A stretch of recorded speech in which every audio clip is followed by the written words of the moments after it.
James has the first question talking about GUMB, GBP stuff.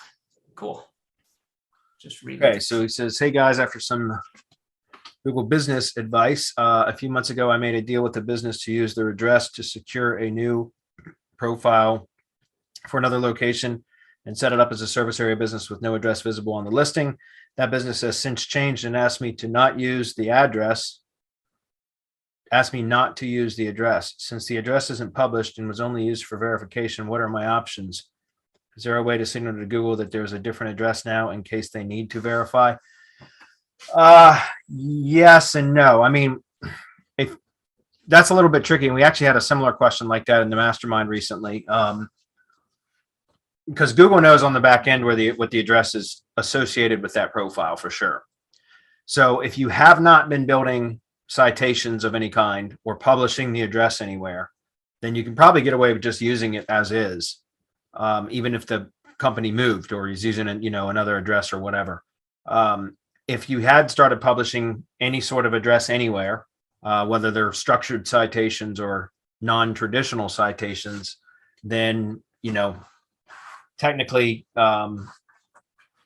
you shouldn't build any new ones going forward. But one thing you could do is go change the address in there, even though it's an unpublished address. You could go in to add an address and put the new address in, which would require verification most likely. So it's a bit tricky because the whole point is if it's an unpublished address, yeah, you can probably get away with using it even if the business location moved. But Google knows where that location truly is, if that makes sense. So if you were publishing the address that was so in other words, like if you were to publish press releases, for example, and you mentioned the street, the name, address, and phone number in the press releases of the new location, then that would actually cause NAP issues, because even though it's not published, the address isn't published for the Google listing. Google knows there's an address associated with that listing on the back end that Google is aware of. So if you ambiguate that data, right, if you create conflicts with that data, then it's going to make that difficult to rank because it's mismatched data. So that's why I said those are a bit tricky, because if you hadn't published the address anywhere and only Google is aware of it, then you could probably still use it, but you wouldn't be able to publish the address anywhere else, like with the new address, because again, it would cause a mismatch. So you just have to do everything with never publishing the street address. If it's in the same city, then you could get away with that because you don't need to publish the street address, right? You can just publish city, state, zip, for example.